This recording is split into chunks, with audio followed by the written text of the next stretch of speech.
Okay, sorry, we are moving a little bit slower than I wanted to move today. I always underestimate how long it's going to take and how many things are going to break.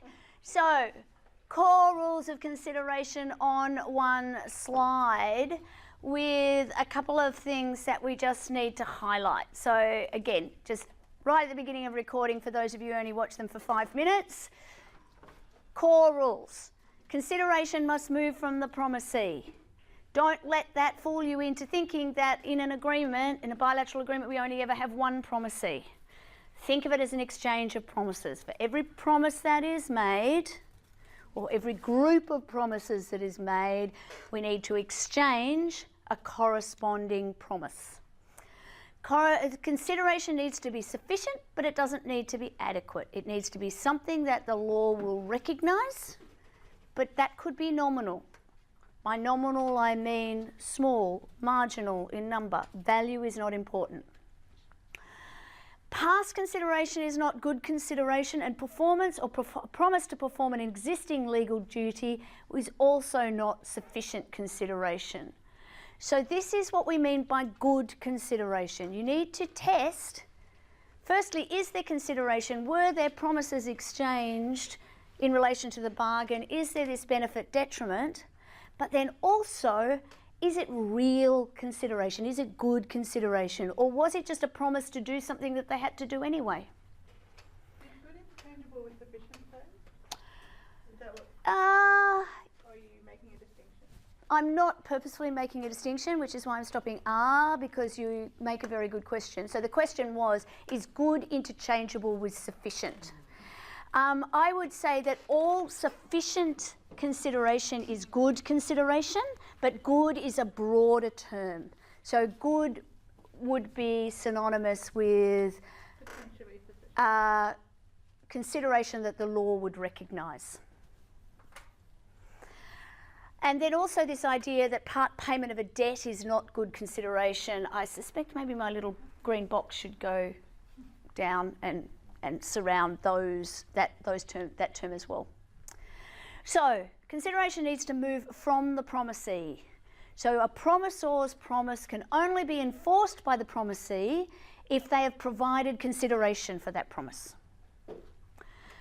So two aspects to that. Consideration needs to move from the promisee. It doesn't necessarily have to move to the promisor. So in exchange for your promise to come to class, I need something legally enforceable. In exchange for your promise to bring coffee, I might pay somebody else.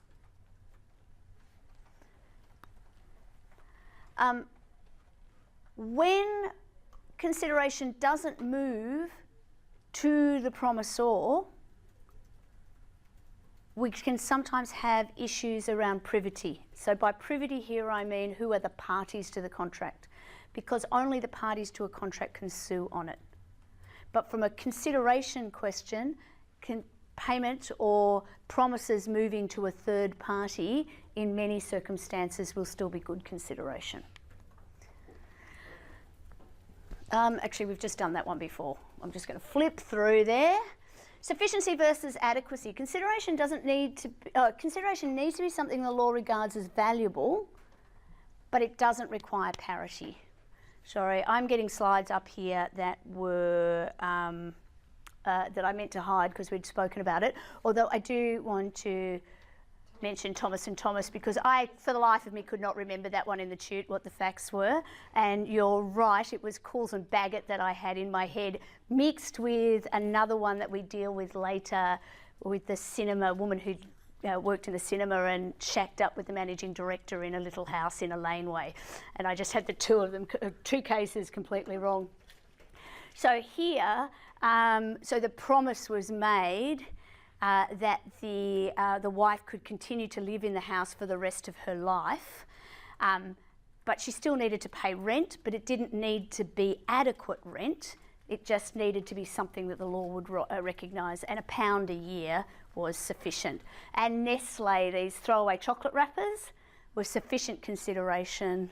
That's the Charlie and the Chocolate Factory idea.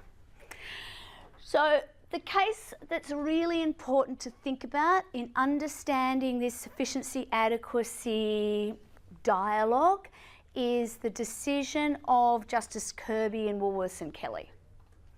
So it's actually beautifully written, it's really quite accessible, and it is worth reading in its entirety.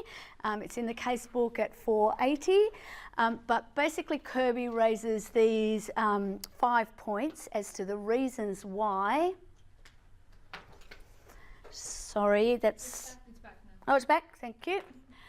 The reasons why it's not for the courts to inquire into value. It's gone again. It's not gone again on the recording. Okay, sorry, the system's just restarting itself by the looks of things. There we go.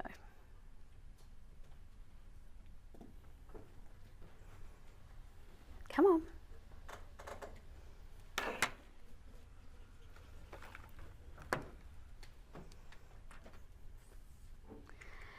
Sometimes it just, like it's literally restarting the whole system, sorry about that. Sometimes it's just harder than they need to be, don't you think? Okay, so I'm just going to keep talking over this and you can look at the slide in a second. So basically there are 5 points and he goes through each of them very eloquently. I'm not going to be nearly as clear, but he talks about how difficult it is to evaluate the equivalence of promises. That idea that really if you're going into some sort of commercial bargain, you're giving up something that to you is worth less than the thing that you're planning to receive. Judges and lawyers are not the best qualified to opine on the wisdom of a deal, just the mechanics of the deal. The difficulties and the time it would take to gather evidence of what something is or isn't worth would be ridiculous. Ultimately, if the courts looked at value, it would lead to uncertainty in the enforceability of contracts. If we go right back to the first week that we met, we were asking ourselves the question, why even have a contract law? Why have contract laws at all? And the answer to that, or the answer that I feel most comfortable with, is that commercial people want to know how commercial arrangements are going to be enforced, and consistent commercial arrangements are good for economies. And that when you have certainty in what will happen if you have a contract and what the dispute will be, how courts will deal with it, you are more likely to invest than when you don't have certainty. This is why choice of law clauses become so significant to so many. And also, contract law is very much bound up in the Western idea of economic freedom, more or less so, particularly those of you who go on to do competition and consumer law, and any of you who are planning to be commercial lawyers, I would strongly recommend it. You get to see lots of my slides, they still use them, but it is particularly consumer law. People want to do it for consumer law. It's all on the ACCC website. You don't really need to do it for consumer law. Do it for the competition law. Understand the way that competitors work together and against each other, and how these kind of contracts fit into the economy, and it will really help you as commercial lawyers going forward. So, let's do a problem quickly. Not many of you are doing my little reflection tasks, but those who are suggesting problems are good. Bill bought a dog from Monica for $550. After the transaction was complete, Bill asked Monica if the dog was docile and well trained. Monica promised that he was, but it turned out that the dog had to be muzzled as it bit people and it wasn't trained at all. Can Bill get his money back? Got a couple of options here. No, because Monica's already spent it. No, the promise Monica made about the dog's temperament was not enforceable, as Bill had not provided any consideration. You could read into that for that promise. Yes, Bill provided good consideration when he paid the purchase price for the dog. Or yes, Monica made a promise which was incorrect, so Bill is entitled to have his money refunded.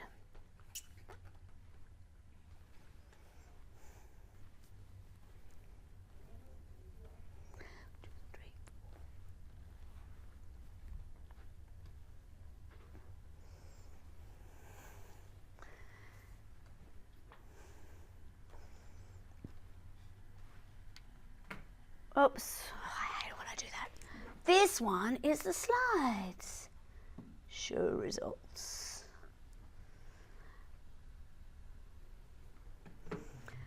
Okay, we can slide through the next slide. So, I love it when we get to 100. Cool. So that problem related to what we call the past consideration rule. Okay, so the problem itself, there was an offer, everything was bound up in the offer, they reached agreement, and then after the contract was made, Bill asked Monica for about the dog's temperament. So consideration can be executory or executed. So executory here means yet to be performed, or executed means already performed. So in a unilateral contract, for example, it will always be executed. The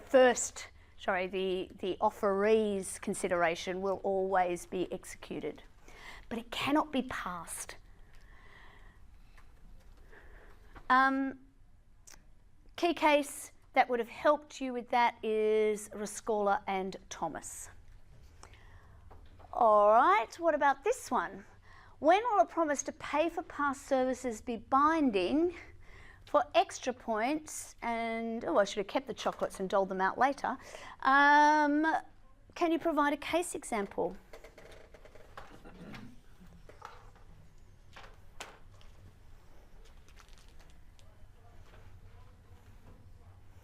Oh, IPEX, somebody really has been doing the reading.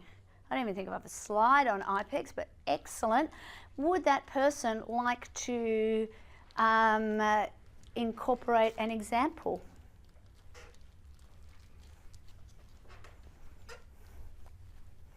Oh, I can't eat a chocolate when I'm recording, can I?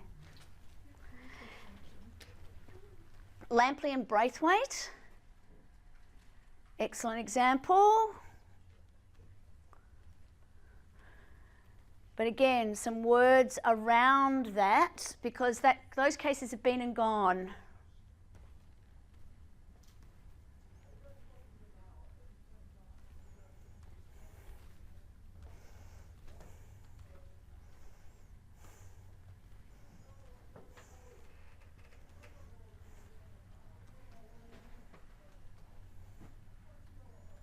I'm wondering if that's a disputes and negotiations class next door to us.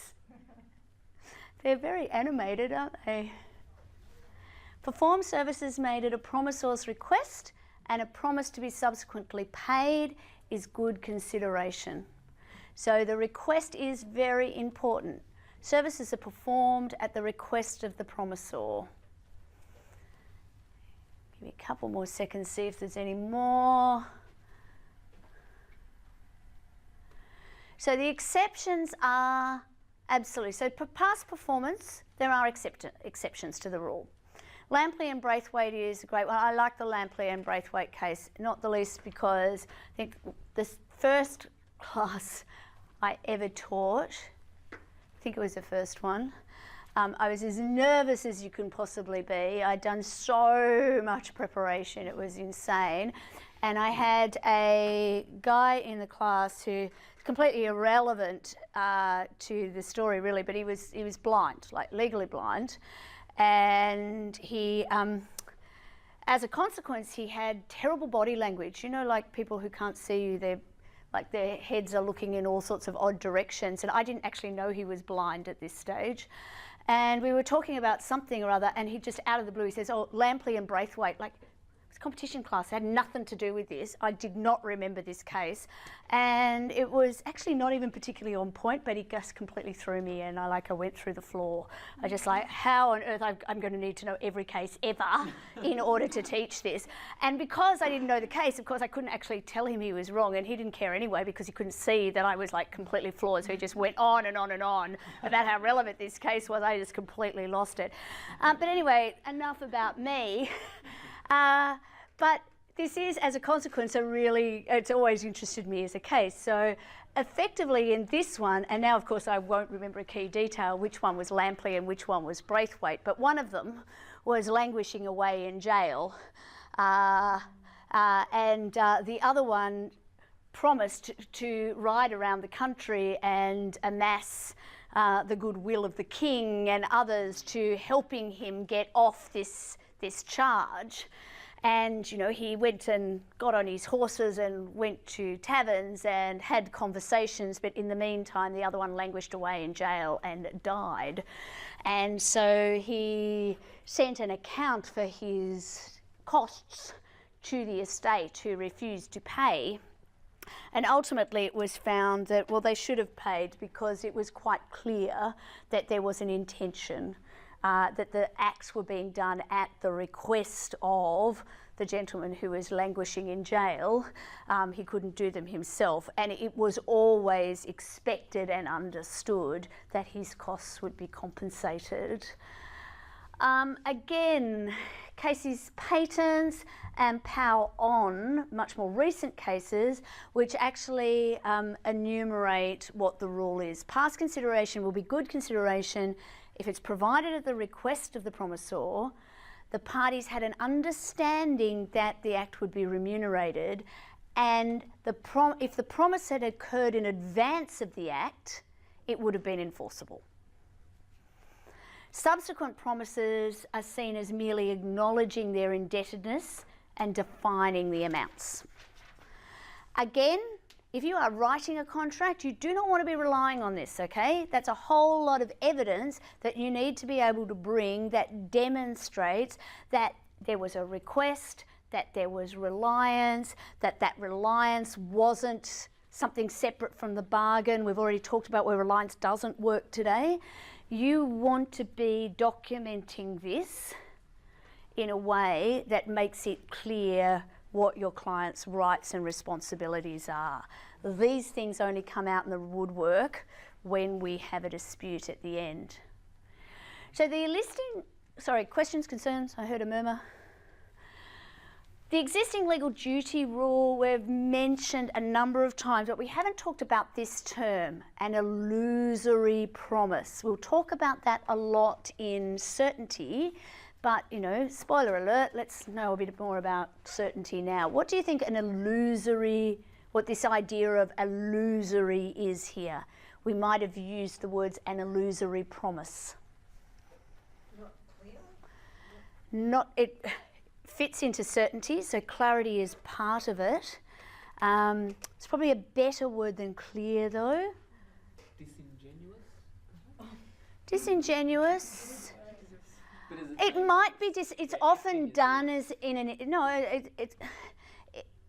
it's not directly what it means, but it is often happens in a disingenuous situation. So what's an illusion, or what's another word, a synonym for illusion, other than magic? A magic promise. We should have more of those. Wizardry, pretend. Okay, something like a pretend promise. An illusory promise, a pretend promise is a nice way of thinking about it, is something that looks like a promise, but isn't really a promise. You know, like when your mum would say, I'll think about it, when you knew that actually meant no. It sort of looked a little bit like maybe, but it really meant no. In my house, when I say I'll think about it, it means no. An illusory promise is something that looks like a promise, but doesn't actually contain any obligation in it. The very nature of a promise is that idea of I'm going to suffer a detriment or I am going to give you a benefit. So if I give you a promise that is so dependent on contingencies, so if you arrive at exactly 1:10 and I feel like it, in the moment, I could exercise my discretion to give you an HD, but it'll be completely discretionary and I may or I might not do it, and no correspondence will be entered into my decision-making process. That is not a promise to give you an HD. It might be an illusory promise. So again, what Carl Hill and Carbolic Smokeball were effectively arguing when they said we didn't make a promise or an offer in the first place is that their promise was illusory. We just had this puff. We said we'd put some money in the bank and that we would pay an extraordinary amount of money to people who got sick. but we didn't really mean it. It was just, it was subject to our discretion in the moment, and we didn't really do it. Well, court found otherwise. They said, no, that was a real promise. But an illusory promise is something that looks like a promise. So in here, an existing legal duty, it's also a form of illusory promise. I promise that I will show up in court and give evidence. Well, you've been subpoenaed, so the law says you have to. I promise that I will go to the polling booth at some stage on election day. You know, the law says I have to do that anyway.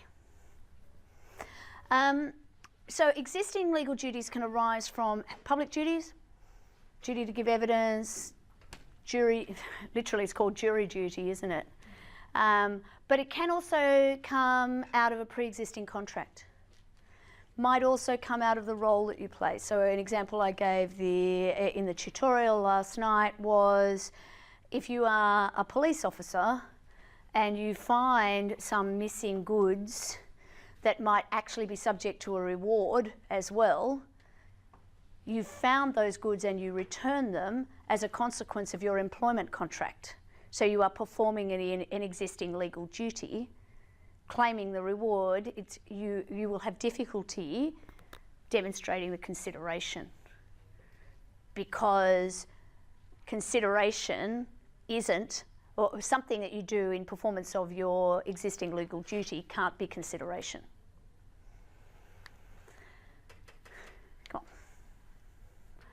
Public duties, same thing. So Collins and Godfrey is an example where showing up as court as a witness was taken to be an existing legal duty. The Glasbrook Brothers and Glamorgan County Council case is a good one.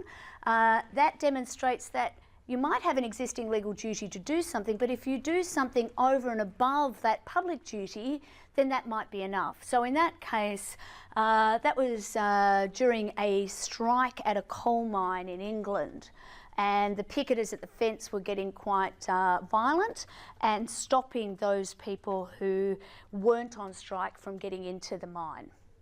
And so the owners of the coal mine said to the local police, we want you to put more police on so that our people who are prepared to work can get through the strike, get through the picketers safely. And the police said, look, we're doing the best that we can. The coal mine said, we will pay you for the extra, for the overtime, we'll compensate you for the extra overtime, etc. They then did that. Surprise, surprise. A coal mine that didn't want to increase payment for its workers also decided they wouldn't pay the police for this activity as well. And the court found, well, no, in this case, there's an existing legal duty for sure, but they did something over and above that. And that's something that they did over and above was what was their promise, and your promise was to pay them for that. And so there is actually consideration in that situation. The key cases in this area, there are two of them. Hartley and Ponsonby is the one I couldn't remember before, and Stilk and Myrick is the other. Wigan and Edwards as well, sorry. So these are the cases, so the two that have very similar facts. Yes, the sailor is to remind me of what the facts of the case are. So in the first of these cases, we have some sailors who set off to CCC to see what they can CCC. They get to a point, a couple of them from memory fall sick. Everybody else says, oh, Bermuda, this time of year, it's so lovely. We don't want to go home anymore, even though we have a contract with you to do so. The ship owner says, well, oh, we really need to get back. We will share the wages that we would have paid to those two guys who've gone AWOL between you all if you come sail back. They sail back. The ship owner says, no, I'm going to keep that money for myself. I'm not going to pay it to you. And the court says they can do that. Why can they do that?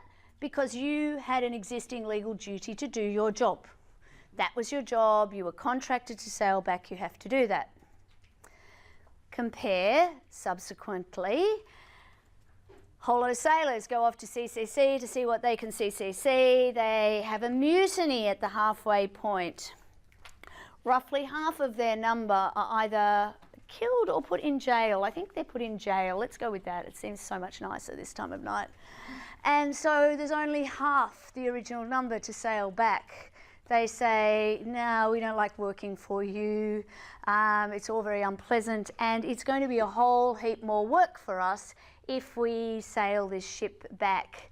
Ship owner says, we will give you a bonus equal, you'll double your salary, because the money we would have paid to those mutinous bastards, we're going to pay to you instead. So these sailors say, okay, and they sail back. They go back to London. Ship owners refuse to pay them. In this case, the court says, well, actually, they did something more than their existing legal duty. Their existing legal duty was to sail back on the basis that they were one of a 20-person team, or whatever the number is. You do realise I am forgetting the detail. And instead of being one of a 20-member team, they were one of a 10-member team. They had to work twice as hard. It was probably 4 times as dangerous. So yes, you have to pay them the money.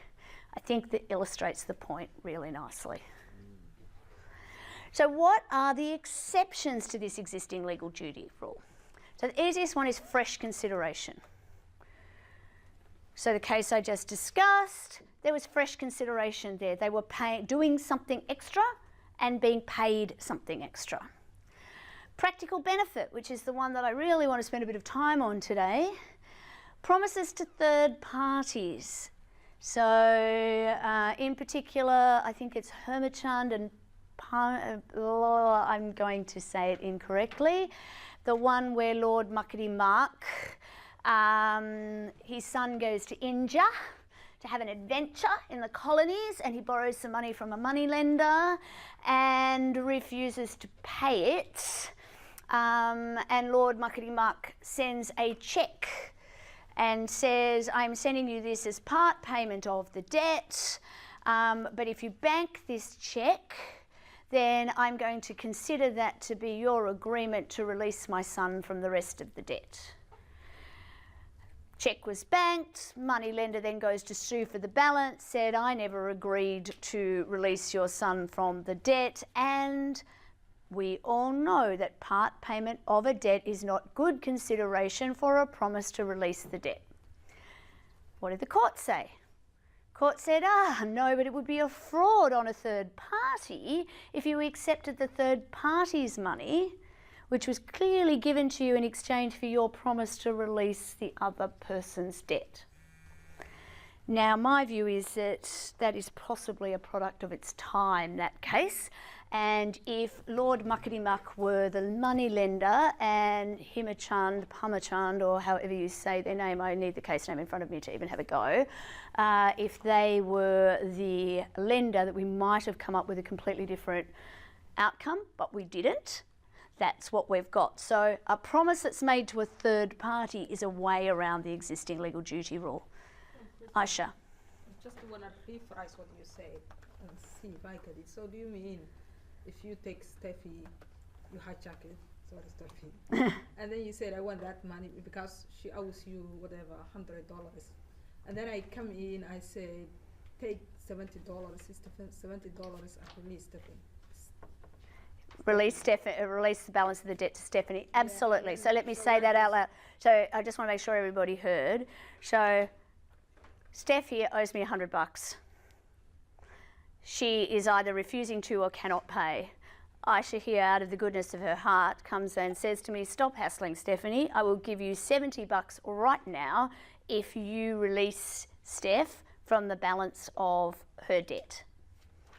If I take that money and then try and get the rest of the money out of Steph, then as between Aisha and I, we have a contract under which Aisha can enforce my promise to her to release Steph from the balance of the debt. That was very nice of her, wasn't it? But yeah, absolutely perfect understanding. I think it's a bit of it's a weird kind of it's a weird decision. I honestly I think it's a product of its time. Is my view. What's really the difference between that and you and Steph just having your own promise to? Well, the trick for young players here is never ever ever bank the cheque that you get in part payment without first instructions from your client to do so, and with a very clear statement back to the client that, you know, you need to be very clear about this. Where is this money coming from? And making sure that you've got clear instructions to actually settle the matter if you're in that situation. But, I mean, the reality is we get the law based on the cases that come before the law. And, you know, as my father would say, if I knew I wanted to go there, I wouldn't have started from here. But we've got to start from here. We have the law that comes to us, and that's a product of the disputes that come before the courts at the times that they come before. So sometimes we see, particularly in the more modern ones, some very, and this is with the practical benefit rule in particular, we will see this kind of very artificial twisting of this idea of where there's an exception in order to get what the courts have found is a just result. But then you also see pushback. So a number of the Denning decisions of the 70s and 80s, you see a big pushback against those in more recent times where, you know, he's sort of tried to modernise or liberalise some of those decisions and they've pushed back again.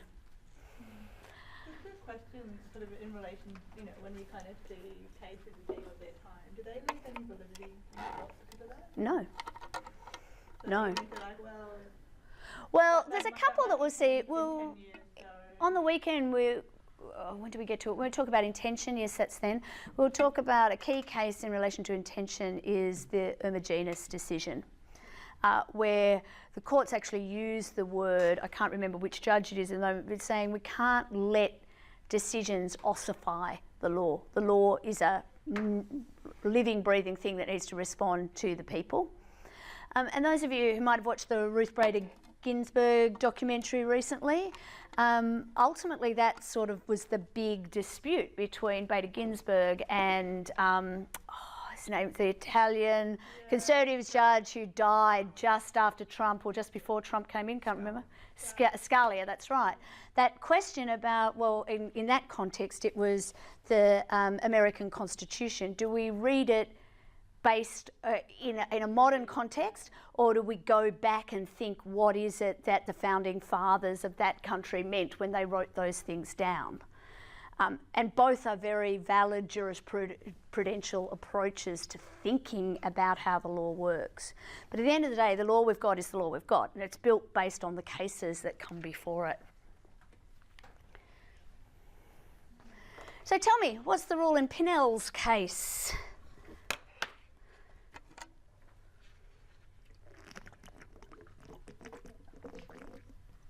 I have just realised how gross that will sound on the recording, me drinking.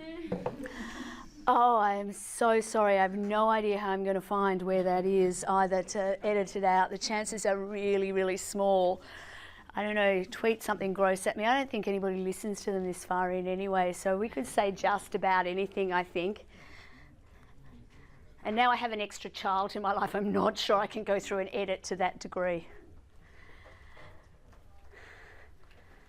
Okay, somebody's cut and paste something from somewhere. It's come with a number.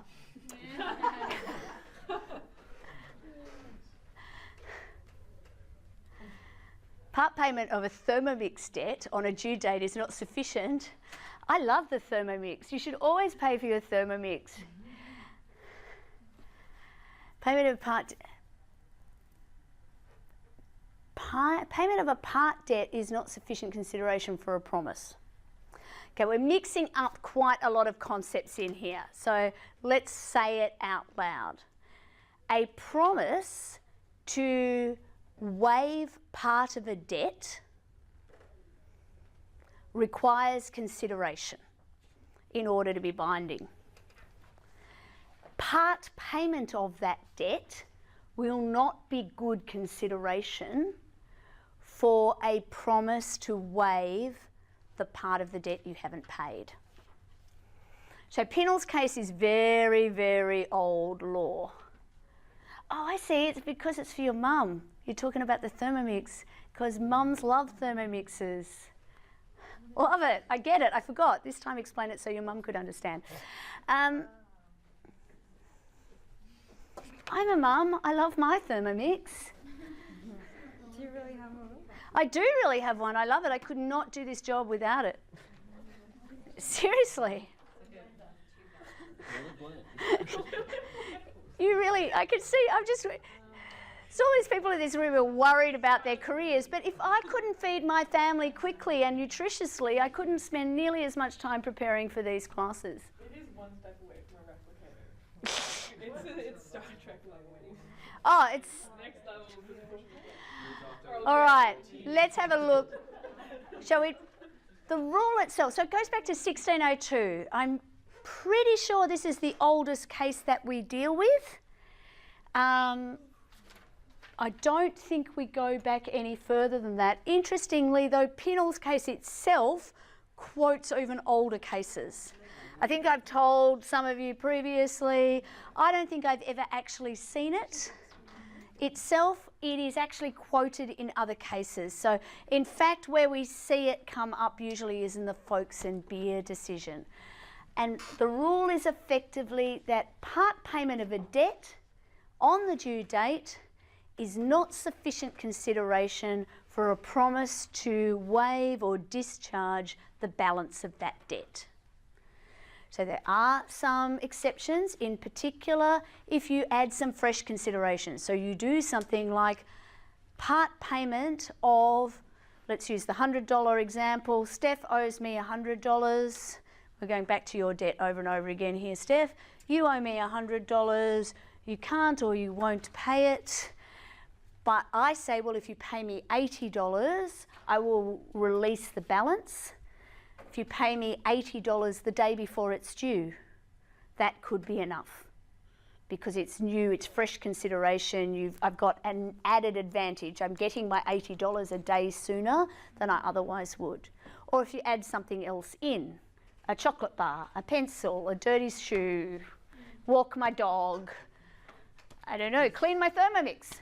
Does the other party have to agree that additional sand shoe is going to complete that? Yes, they do have to agree because it's a new contract when you think about it. What we are doing, so my promise to waive the balance of the debt, for it to be an enforceable promise, what do we need? We need offer and acceptance or consensus. We need consideration. So the consideration is, it's got to move both ways. So firstly, so the offer and acceptance part is the agreement element. The consideration is, for my part, I would be getting the benefit of the sand shoe, the day early, the whatever that other benefit is. Again, sufficient doesn't need to be adequate consideration, just needs to be sufficient. Then we need to demonstrate intention, the intention that that was an enforceable promise. And we need certainty as to what that means. So I'm thinking a sand shoe is fairly unlikely, but I just know David Goodwin uses the word dirty sand shoe in the video for some reason. Do you need, if it's the day early option, do you need to communicate, do you need to say like, I'm giving it to you a day early and that is... Well, we need it to be an agreement. We need it to be an agreement. So effectively, if you say you owe me the $100, you can't or you don't want to pay it, you want to offer me $80 instead, you're prepared to pay that a day early, so you would be making an offer. I'm going, I'm ready to breach my contract with you. I'm not going to pay you anything at all. So I'm happy to breach the contract. Or, why don't you think about this? You could take $80 a day or a week early in full settlement of the debt. I'll pay you that $80 if you agree to waive the balance of the debt. I'll pay it to you a day early. Do you accept? I then need to communicate my acceptance because it's a whole new agreement. Right, we need intention, we need certainty as to exactly what that is. You know, are you talking American dollars? I might be really happy to take 80 American dollars. Yeah. Yeah, we've gone through all that. So in fact, Pumanchand and Temple is the case that I outlined to you earlier, so I'm not going to bother with that. Again, I just, instead of Temple, I said Lord Muckety Muck because I couldn't remember his name. Practical benefit exemption. Oh, well, we've only got 10 minutes to go. That's all right. We're going to talk about it a bit, and I am going to make the little quiz available to you tomorrow, so you can have a go at answering the questions on that case that I left in the boot of my car. So the English case, 1990 decision. So this practical benefit stuff has not been around for a huge amount of time. In that case, Roffey was a builder, basically was renovating and upscaling a group of townhouses from memory. And they subcontracted some carpentry work to Williams for an agreed price of $20,000, 20,000 quid. Roffey was the head contractor, and under the head contractor there were a whole lot of subbies. So the subcontractors, carpentry, plumbing, plastering, whatever it happened to be. Roffey then, under the head contract, would get a bonus. Actually, no, they didn't get a bonus. They suffered a penalty, so they were paid less if they didn't meet deadlines. Williams fell into some financial difficulties and effectively said, we're not going to be able to finish these. We're going to walk away from this job. And again, we've talked about this a couple of times. It's not good form, but they'd underquoted on the job. They've done an assessment and they've said, well, okay, we know that you're going to sue us. If you do that, we will probably have to pay you some money down the track. But right now, we can't continue on with this job and stay viable, so we'll just take on that risk. We'll either negotiate it or we'll fight it out, and we probably won't have to pay the money for a couple of years anyway. We will be better off breaching this contract than we would be completing the contract. So again, kind of sounds a little bit harsh, sounds like they're not doing the right thing. It's a good thing when we can rely on our contracting partners to do what they say they're going to do, but it's not a huge amount of money, and clearly they have, they've overextended themselves. So Roffey, cognizant that they're going to suffer the penalty themselves and thinking about that what they're going to have to do if Williams pull out of the contract, they're going to have to get a new carpenter, they're going to have to get them up to speed, they're going to have to check the work that's already been done. It's going to be a whole palaver. They've said, well, how about we will pay you an extra $575, or pounds I should say, for every flat that you complete on time. Williams decided to have a go at that. Lo and behold, Roffey says, oh, actually, no, we're not going to pay you that. We don't have to, because you had an existing legal duty. And so any promise that we made to pay you that additional money, you just had to do what you said you were going to do under the contract.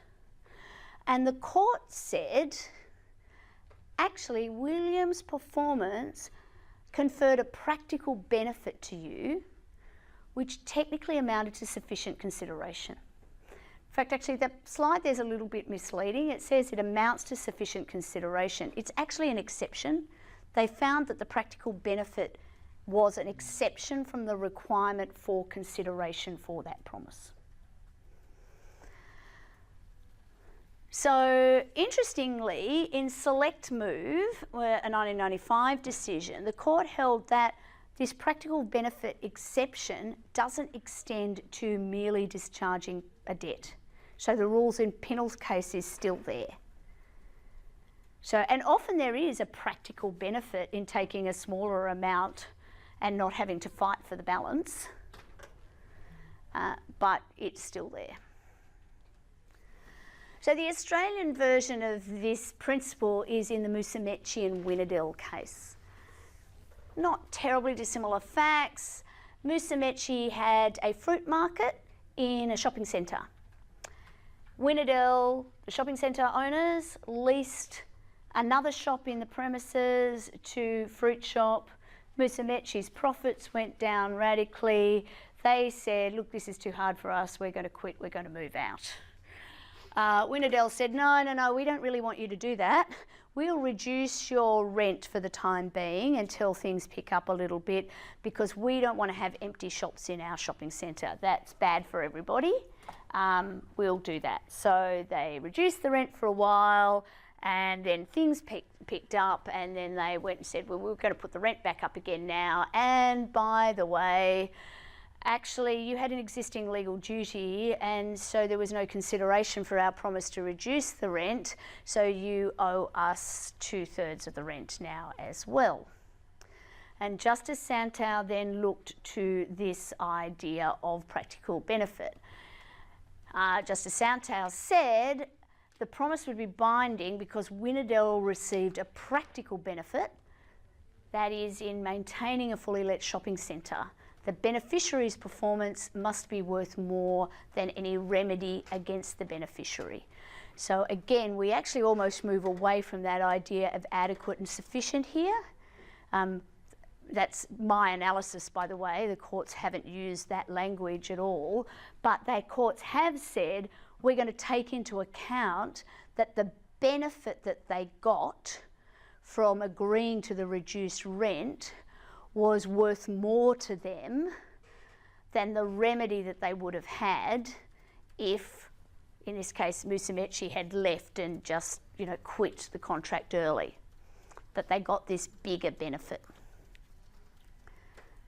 Question? Quick one. Is it saying that the enforcement of what could be this new promise to reduce rent by a third, or the concession, doesn't require consideration anymore, or the practical benefit that the beneficiary is promising is in itself a form of consideration? Technically, they're saying, when you read the judgment closely, they're saying that there is an exception for the requirement for consideration because of the practical benefit. Right, so consideration is not needed. Yeah, so they're actually, and that can be quite tricky to get your head around. They're saying they're calling it an exception. An exception for the requirement for consideration in this situation arises because of the practical benefit. So the practical benefit is not itself consideration, but because it's there, you don't need consideration for that promise. I need to confess I don't remember your name again. I've got Eliza, sorry. That's all right. Surely it's quite easy to satisfy the practical benefit threshold, like for the one with the people leaving the ship and not coming back and them saying it was your existing legal duty. Couldn't you argue that the captain of the ship got a practical benefit from them all staying there and helping him get them all the way back to London? So there's a couple of things there. That question was raised just before. See, I told you it was a good question. Couple of things that are happening there. One is those ship cases were 200 years before this exception suddenly arrived. Secondly, where there was a practical benefit, if we call it a practical benefit there, we would have ended up with the same result. 2 people out of a whole crew, it's neither here nor there in the scheme of what the costs. It wouldn't have met this test, the test being that the beneficiary's performance must be worth more than the remedy. But half of the seamen leaving, then we did. But in that case, they said, well, there was fresh consideration. They saw it as fresh consideration, which is different from the practical benefit. Steph? I also recall in the textbook they did mention the context of that case being that was they needed to set an example. Like there was a social context to Stilka-Myrick? Yeah. Deserting And sailors. because going AWOL desertation was fairly common at the time. I guess there's a threshold issue, but as an example, they needed to show that these guys couldn't just sort of act out. You can't just, The British Empire was also reliant on these ships running. So there was a context to it, which I thought was really interesting. the context is, well, again, at risk because you don't have enough reading to do, if you haven't ever done it, it's a book by a woman called Dava Sabel called Longitude, which is about the British Empire and ships at that time of the world. Talks about the Stilken-Mirrick case at one point, and Hartley and Ponsonby, but it's basically about the British Empire and the search for the measurement of longitude. It's incredibly interesting time, but all of these times there's a social context. All of these cases have a social context to them, and from this we're trying to pull out these individual principles which are not always easy to see. So I'm going to the great quiz for you with different questions for an actual problem. I'm going to set it up. I'll probably actually just set it up in a Google Docs instead, or a Google survey, so that you can have a run through and do that if you've got a chance to just try and answer some of these questions, because I think the practical benefit, there is a real excuse the pun, a real practical benefit in working through each of the consideration steps. And I think we've had some really valuable conversation today. I'm not at all worried that we were dicking around being slow, to use a technical teacher's expression. I just was a little bit over generous in my estimates of what we were able to achieve. So I'll get that little quiz up for you tomorrow. You've got plenty to do. Doesn't matter if you don't do it straight away. I should be able to set it up so you can see the answers and give you something to do over Easter if you're running out of things to do. We prepared for Saturday? Yes, you will need, I just want you to read the chapters in at least the textbook if you can. So I did send you quite a lengthy note today. I thought it would be useful to have a bit of a checklist of what to do this week. I thought it would be useful to have a little checklist of things to do, and I hope that I have made it as manageable as I can. Have a great week, people. You too at home. On Saturday.